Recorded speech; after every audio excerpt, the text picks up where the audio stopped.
Hello everyone, welcome to the Friday review, and today I'm going to do my review on the First Player File Rose mechanical keyboard. This is a mechanical keyboard that runs about 50 bucks, so it's not a real expensive mechanical keyboard, but it does get the job done. This mechanical keyboard uses the Altimu blue switches, which I've done some looking online, and a lot of people say these are similar to the Cherry MX switches. But again, if First Player would put the Cherry MX switches into this keyboard, then this keyboard would be roughly about around the $100 range. So they have another switch that's almost the same, but it still gets the job done. So let's get started with the review. So they was nice enough to send me a little discount on this keyboard, so I decided to pick it up, and I have to say I'm pretty impressed with this keyboard. I was actually expecting to review it or get it and then not like it and then send it back, because I paid a little bit less than $50 for it with their discount to review it, and it's a pretty decent keyboard. This is actually kind of one of the first mechanical keyboards I've actually used as a daily basis.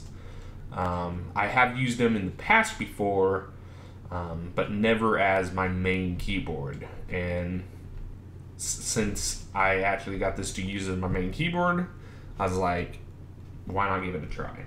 And once I did, I actually kind of fell in love with it, because surprisingly, this keyboard is one of my favorite keyboards. This actually replaced my current ProX keyboard, so I was really happy with that. And then, well, I just recently got another keyboard that replaced this one, but it was just because it's a Logitech one. But all parts to the side, this is a really, really great keyboard for about 50 bucks. You get the mechanical feel because it does add, this keyboard is made out of plastic and has one sheet of metal, and that one sheet of metal will gives the keyboard the mechanical feel where you hear the click better and different things.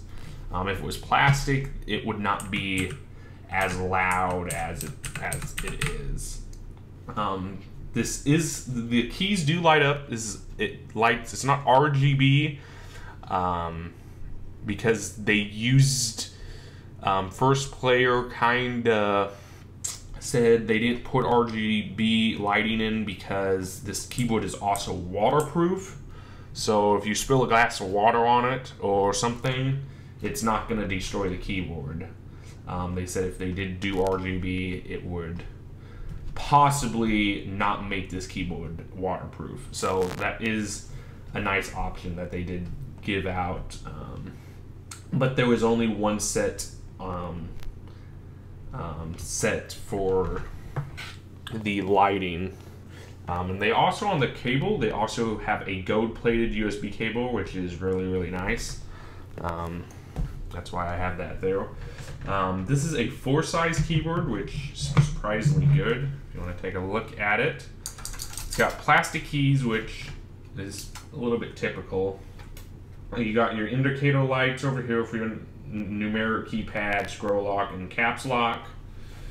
And then on the back of the keyboard, you get your keyboard feet, and then just some model information, and this is where you can tell this is kind of plastic. But the feet are actually really durable, which I kind of like, which is really nice. You can take the keys off to look at the switch. This is why I said this is the Altimu blue switch. So the switch is actually blue, and the keycap is just your traditional keycap. So overall, gaming with this keyboard is actually pretty nice. I did enjoy using this keyboard when gaming, especially with the mechanical keyboard typing.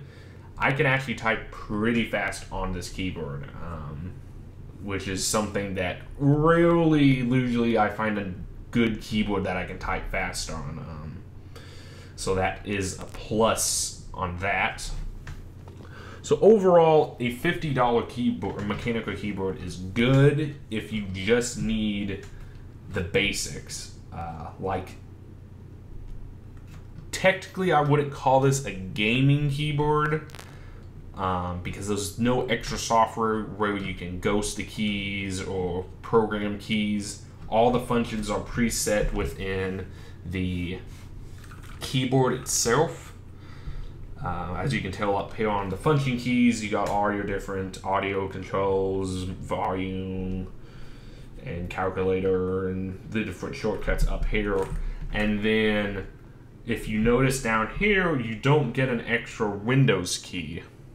They replace the Windows key with a function key where you'd have to push the function to do one of these options up here, or since this does not have software, you would have to use that key also to disable the Windows key.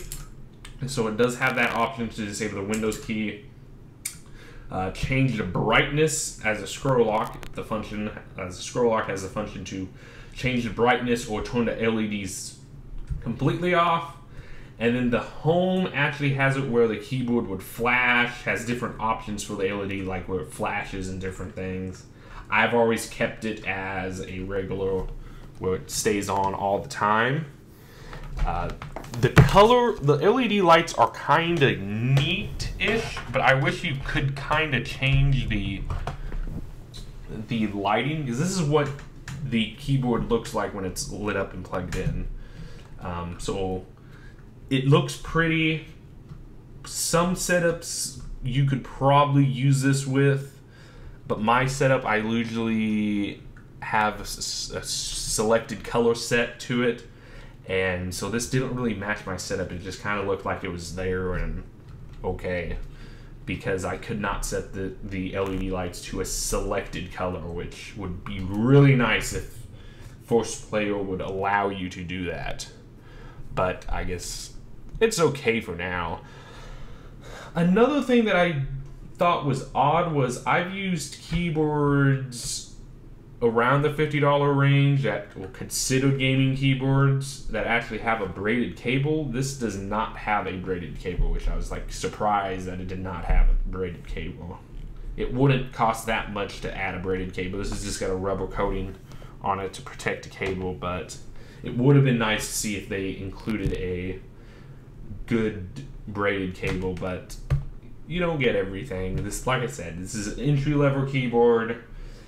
It's really for people that are wanting to get a cheap mechanical keyboard but want a feel of mechanical keyboard. This would be the keyboard for you to get. Overall, I do really like it. Typing on keyboard is amazing. I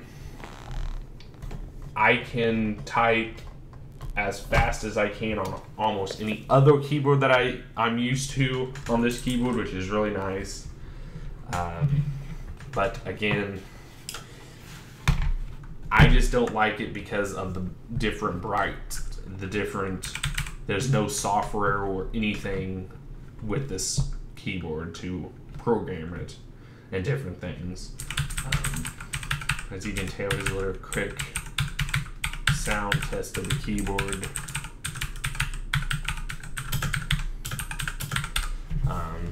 Overall, I would suggest picking one of these up if you want a keyboard that has a mechanical feel and really want just a basic keyboard. Like, this would be great for even like the office. You'd have to maybe, of course, turn the LEDs off, but it's still a pretty solid, great keyboard.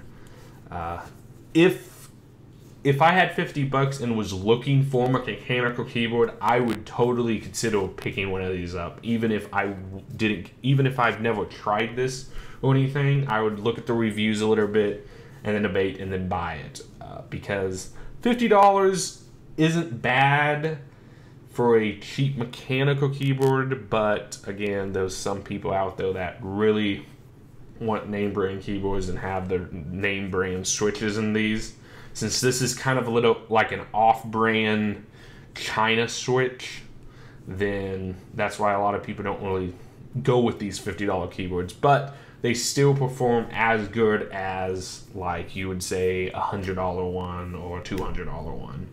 So overall, I would really recommend picking one of these up if you're wanting a mechanical keyboard or in need of a cool gaming keyboard-ish and want like the mechanical feel. Like I said, this would be a great keyboard for you to get. So overall, I'd really recommend you picking one of these up. If you like this video, please like, subscribe, comment, and share. And if you're interested in picking one of these keyboards up, I will leave the link down below where you can pick one up. And I'll see you in the next one.